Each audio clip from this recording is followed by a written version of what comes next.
This should be played at high volume, preferably in a residential area. What up? This video is a rant / take it with a grain of salt. It is no financial advice. It is more what you need to do in order to not repeat the cycle, speaking from personal experience. Buckle up, folks. Let's talk about debt. It's one of the most common struggles people face today, and it's so easy to fall into, almost like a trap set by the system. You start with a credit card here, a loan there, and before you know it, you're juggling bills, interest rates, and wondering how you got caught up in this mess. But why is it so easy to get into debt?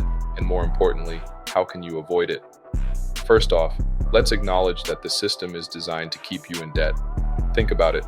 Credit card companies offer you high limits when you're young, with very little financial education to back it up. They encourage spending, make minimum payments seem like an easy option, and hit you with high interest rates if you slip up. Then, there are payday loans, car loans, student loans. Everywhere you turn, the message is the same. Borrow now, worry later. The truth is, debt isn't just about spending more than you earn. It's about the system's strategy to keep you reliant on borrowing. And once you're in, it's hard to get out, especially with interest rates working against you. But why do we fall into it so easily? One reason is that our culture promotes instant gratification. We live in a world where we're encouraged to get what we want now, whether we can afford it or not. Why save for months when you can swipe a card and have it delivered tomorrow? It's become the norm to live beyond our means because the system makes it seem like that's what everyone is doing. We see it all over social media, people flaunting their latest purchases, their vacations, their lifestyles, and we feel the pressure to keep up. Marketing plays a huge role in this too.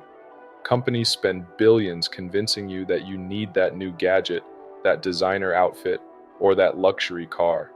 They make it seem like spending equals happiness. But the reality is, most of us end up buying things we don't really need, all on borrowed money. So how do you avoid getting sucked into the debt trap? First, you need to shift your mindset.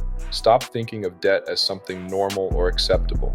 Financial freedom comes from living below your means, not above them. Take a step back and evaluate your spending habits. Do you really need that new phone, or are you just trying to keep up with others? It's about understanding the difference between wants and needs. Second, prioritize saving over spending. Start building an emergency fund. Even if it's just $10 a week, that's $10 you're putting toward your financial security, not toward the system that wants to keep you in debt. Savings give you options, debt traps you. Third, if you do have debt, create a plan to pay it off. Start with the smallest debt first and pay it off entirely. That small win will motivate you to tackle the next one. Focus on eliminating debt, not just managing it. The system thrives on you making minimum payments. Break free by paying more than the minimum whenever you can. Lastly, educate yourself about money. Schools don't teach us how to handle finances effectively, so it's up to you to learn. There are tons of resources out there, books, podcasts, videos, all designed to help you understand how money works. Knowledge is power, and the more you know, the less likely you are to fall into the traps the system has set up for you. And here's the thing, the world's financial system might want to keep you in debt, but God's system is different. The Bible offers a way of living that's not about chasing material things, but about finding peace and simplicity in faith. It teaches us the value of contentment, and that chasing after wealth, possessions, or debt-driven lifestyles only leads to worry and stress.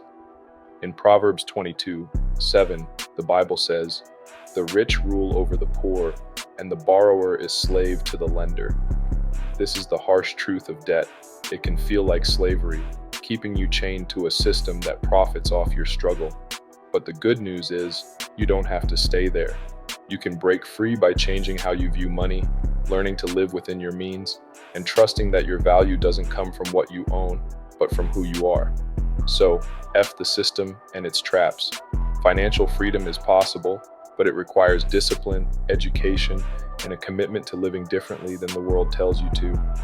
The moment you stop relying on credit and start relying on wisdom, you'll experience a freedom that money can't buy.